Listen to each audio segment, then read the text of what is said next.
area. Scan of the room and my items.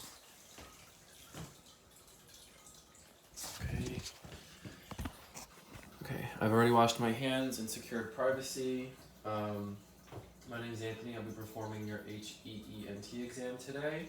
After reviewing your vitals, they look great. Blood pressure 120/80, heart rate 65, respirations 18, and a febrile with a temperature of 98 degrees Fahrenheit orally. Body weight and height 130 pounds and 5'5". BMI of 22, which is great. Please tell me why you're here today. Seasonal sinus pressure. Okay, so quickly we will go through the head to toe assessment. I will try my best to verbalize any abnormal findings or lack thereof throughout the exam. Starting with the head and the skin of the head. The skin is pink and uniform throughout the face.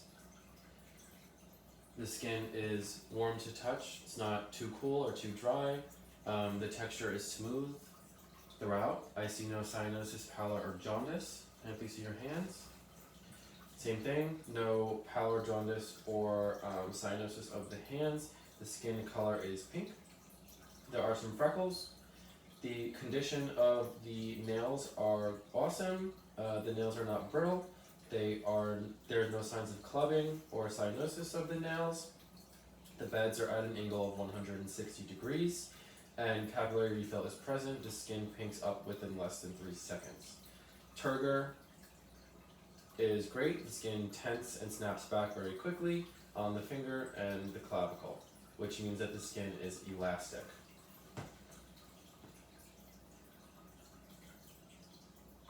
Moving to the head, it is round and oval in shape. The facial features are symmetrical. The nose is midline and the mouth is also symmetric. She has both of her ears and they are appropriate heights on the sides of the head. Looking at the top of the head, the patient's hair is brown. It looks strong and healthy. It is not oily or dry. I see no obvious lesions on the scalp. There's no alopecia or dandruff present. The scalp is white and it is firm to the touch, and hair distribution is great along all areas of the head. Looking at the forehead and the temporal areas, I will now assess temporal pulses. They are at a +2 on both sides. I feel no cording. Was that tender? No. Okay. So patient reports no issues with temporal pulses. I will now assess cranial nerve 7 and 5. For the sensory aspect, I will assess cranial nerve 7. Please puff out your cheeks, frown and smile, lift up your eyebrows and close your eyes. Cranial nerve 7 is intact. For cranial nerve 5, I will have the patient close her eyes. Tell me where you feel my hand. Temple, my right cheek, and my left jaw. Okay, sensory aspect of cranial nerve 5 is intact. And relax your jaw, clench down. Okay, over the masseter muscle, I do feel the flexion of the muscle, which proves that the motor aspect of sensory of cranial nerve number 5 is intact. Okay. Moving over to the ears. I will first inspect the ears on one side, the pinna, the tragus, and the mandible are present on both sides. I will assess hearing acuity. We will look at the external parts of the ears and then the internal parts of the ears. I notice that the ears have no discharge or any swelling, redness. The ear canal is pink. I see a small amount of earwax, which is normal. Getting my otoscope, I will look at the internal ear. And I will be doing this on one side for time's sake. Looking at the external ear, I see appropriate cilia. The ear canal is pink and patent. I don't see any swelling or drainage.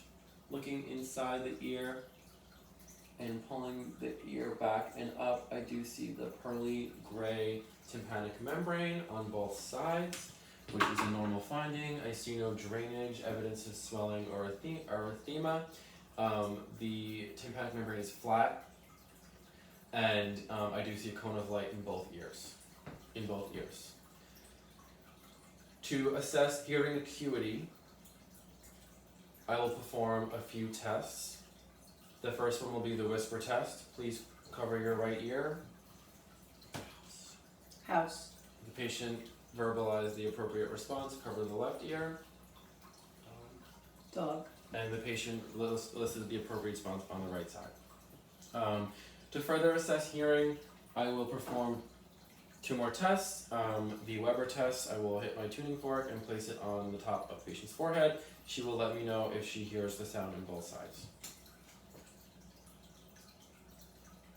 Yes. Okay. No lateralization from the Weber test. For the Rhine test, I will be doing the same thing. I will strike my tuning fork and place it on the bone behind the ear, the mastoid, and the patient will let me know when she stops hearing the buzzing in the ear.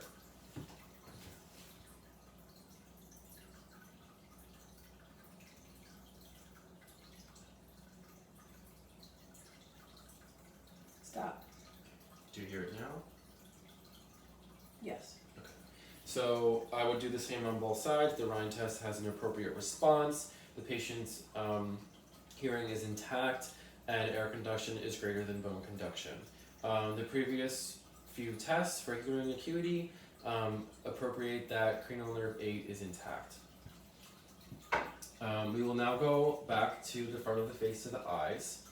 Looking at the eyes, they are appropriate size in the center and on appropriate sides of her face. I see no obvious ptosis, drooping of the eyelids. The eyelashes are everted. I see no obvious lesions on the outer eye. There's no drainage or any type of infection, signs of infections of the eyes, and again, no lesions. Looking at the external structures, I do see that the conjunctiva, upper and lower, are pink and moist. I'm not going to pull her eyelids up. There's no evidence of lesions or swelling or erythema, drainage of the conjunctiva. And looking at the sclera, it is white. There are small amounts of blood vessels, which is fine. And looking at her from the side, she has clear lenses and a clear cornea. Looking at the pupils,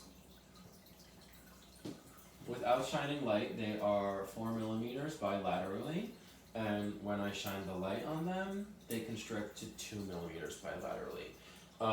The constriction of the pupils proves cranial nerve 2 is intact. I will now check for consensual response. I will be doing it in one eye and checking for the constriction of the other pupil. Okay, so when I shine the light in the left eye, it constricts, the pupil constricts, and so does the right one. Consensual response is present. Continuing with the eye exam, I will first do some tests, and then we will do a fundoscopic exam.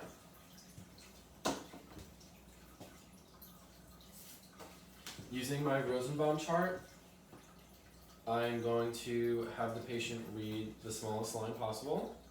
8745. And this is from 14 inches away, and now this one. 63925. Appropriate response of the Rosenbaum chart proves the patient has 20/20 vision, and cranial nerve 2 is intact. We will now use my phone to use the Ishihara chart. Please tell me what number you see. 12. Okay. And again. 16. Okay, just to confirm. Patient is not colorblind. Moving forward, we will perform a few different tests to assess visual acuity. We assessed that cranial nerve 2 and 3 were intact already, and now we will move on to extraocular movements. So, please follow my finger.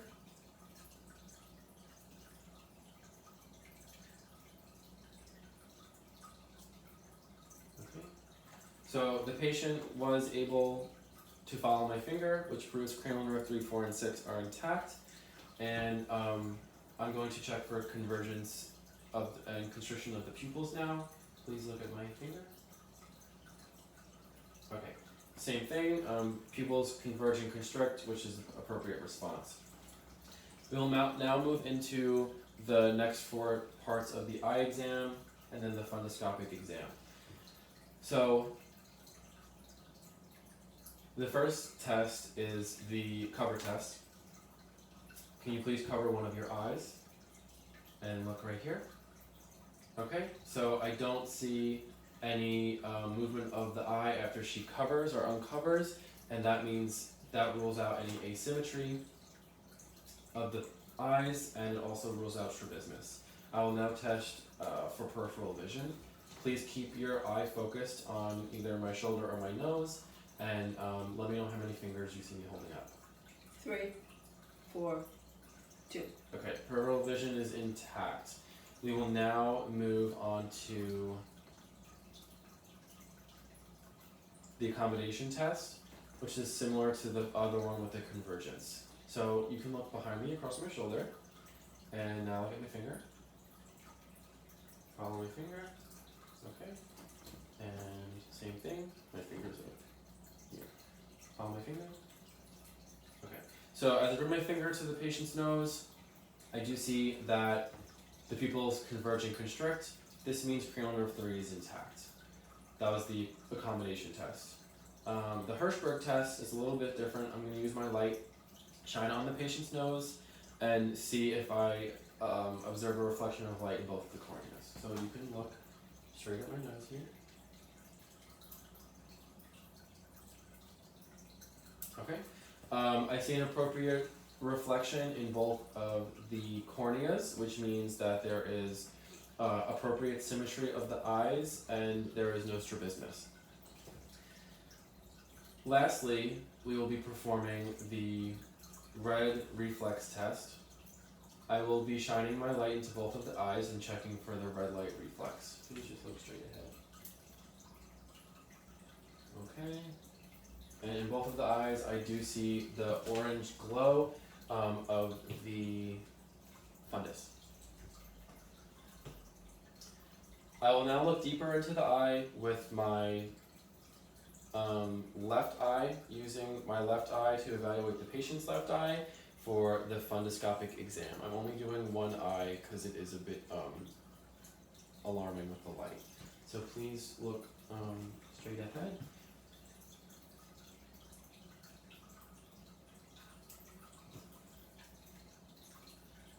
Moving into the eye through the different layers. Look at the light really quick. Okay. Thank you. So again, I'm not going to be doing it on the right eye because it's bothering the patient. But looking into the fundus of the eye with my left eye, I notice all 4 quadrants of the fundus have the appropriate artery to vein ratio of 2 to 3. The arteries are duller and the veins are brighter and more apparent. I see no evidence of cotton wool spots, no crossing and no nicking of the vessels.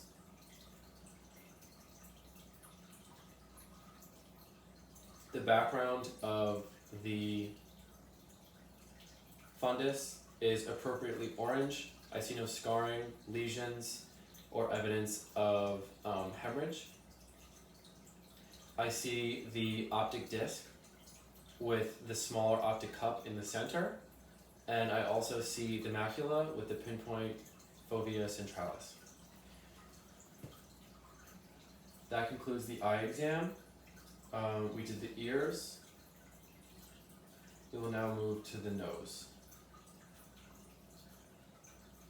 Looking at the nose, it is central and midline on the face. It is straight. I see no lesions of the skin and no obvious exudate or drainage coming out of the nose. Upon palpation, the tip is firm and the bridge is firm and immovable. The tip is flexible. The texture is appropriate and there's uniformity of the nose.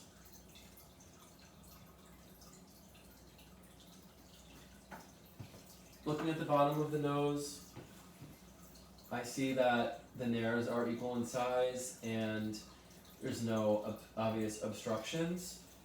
Can you cover one nostril and breathe in? And the other one? Okay, the nares are patent. Looking into the nose with my light source, I do see that the septum is intact. There's no perforations of the septum. The mucous membranes are also intact. They are pink and moist. I see cilia and appropriate hair in the nose. There's no lesions and no obvious drainage or swelling of the turbinates. Turbinates are appropriate bilaterally. They are pinkish to a bit red, but no swelling, no edema, no drainage, and no obvious lesions.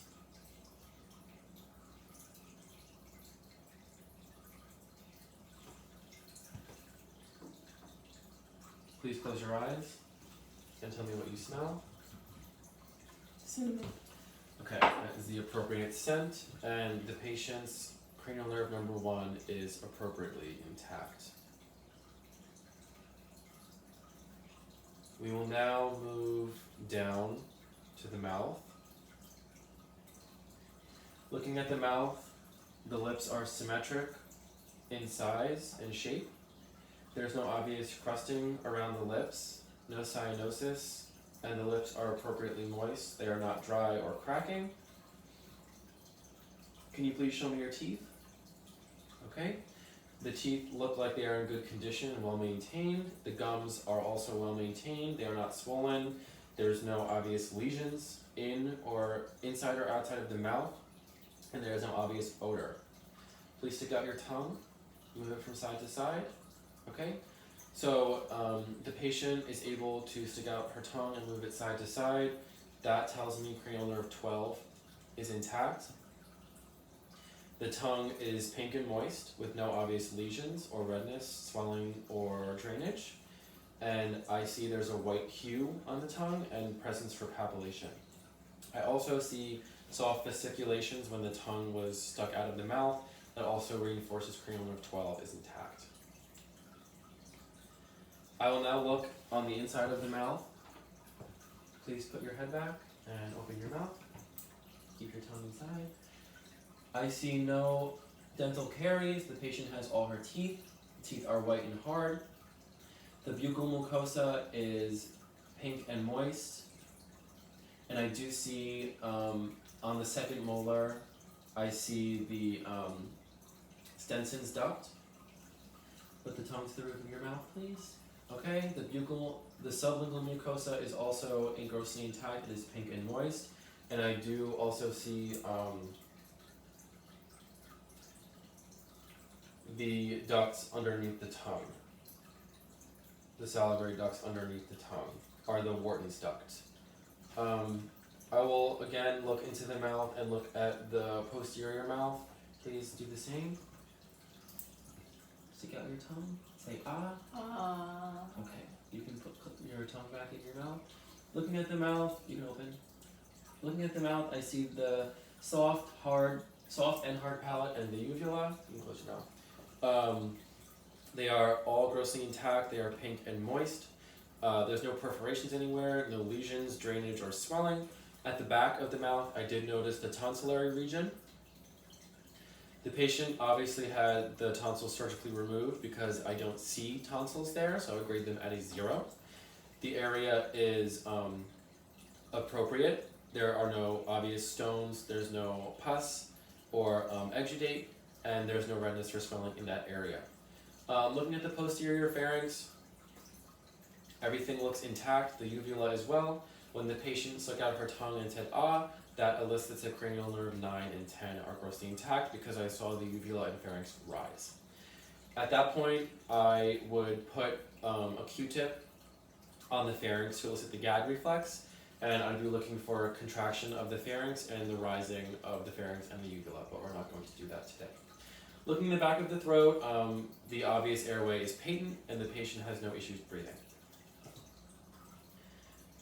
Moving back up to the neck region, I'm going to assess the lymph nodes.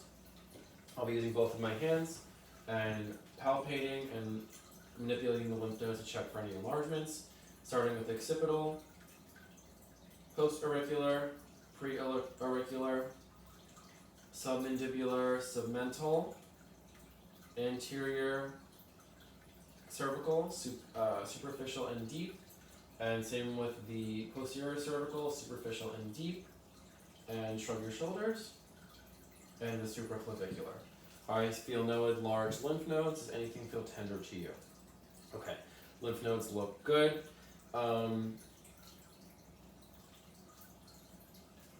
While we are assessing the neck, I'm going to palpate the cervical vertebra. Any tenderness? Nope. And the paravertebral muscles? Any tenderness? Nope. Okay. Please perform shoulder shrug and push against my hand. Okay. So those two tests indicate to me that cranial nerve 11 is intact, the shoulder shrug and the face against my hand.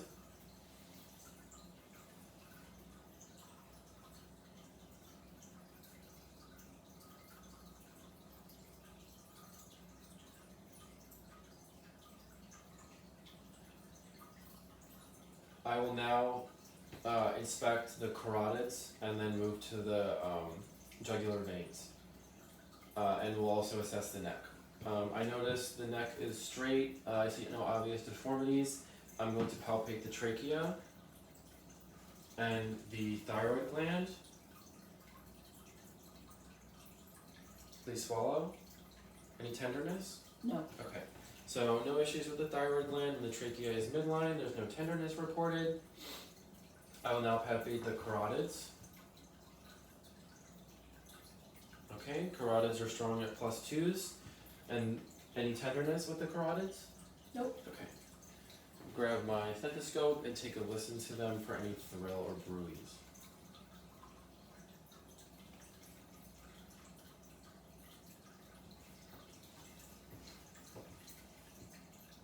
Take a deep breath and hold it. Okay, breathe and hold it. Okay, no carotid bruise or thrills. I'll quickly palpate the sinuses, the maxillary, and the frontal. Any tenderness? No. Okay, sounds good.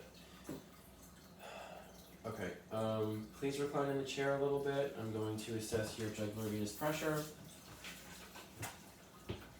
I see the slight pulsations of the neck veins. They are flat otherwise, no engorged veins. I'll use my centimeter metric ruler to measure the JVP at the angle of Louis of the neck where I see the pulses. I'm measuring it at 3 centimeters, adding 4 for the angle of the aorta, giving us a JVP of 7. Is your nose bothering you? It's just a little itchy. Okay. Sorry.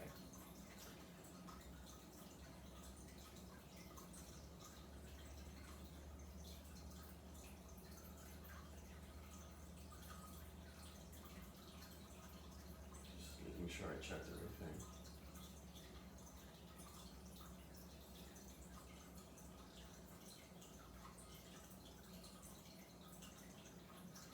Moving on to auscultation of the heart and lung sounds. I will first inspect the anterior and posterior chest wall are even, and the rise and fall with breaths is equal bilaterally. I see no excavation or convocation of the chest wall, identifying my landmarks. We have on the right sternal border, intercostal 2, aortic, across to intercostal 2 on the left. We have pulmonic, Erb's point at intercostal number 3, we have tricuspid at intercostal number 4, and at the midclavicular line, intercostal 5, we have the mitral. I'll take a quick listen.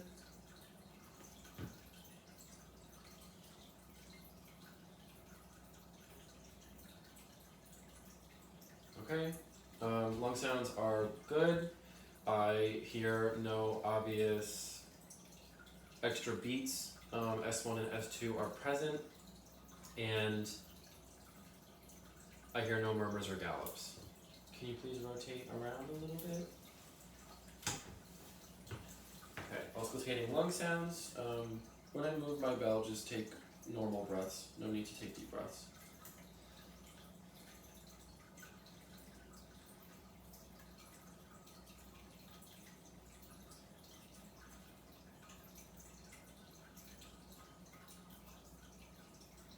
And for middle lobe on the right.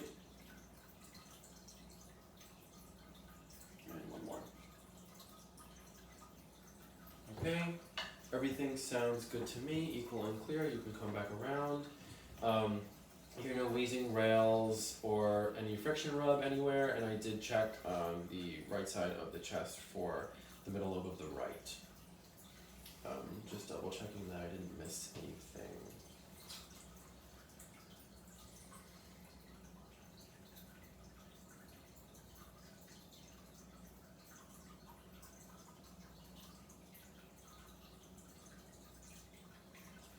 Quickly, I'll reassess temporal pulses. I believe I already did, but I want to check for cording, and they are both +2s. Any tenderness? No.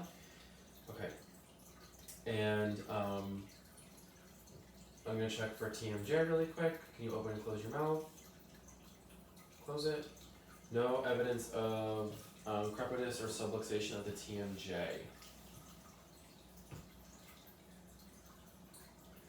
And that concludes our exam today. Do you have any questions for me? No.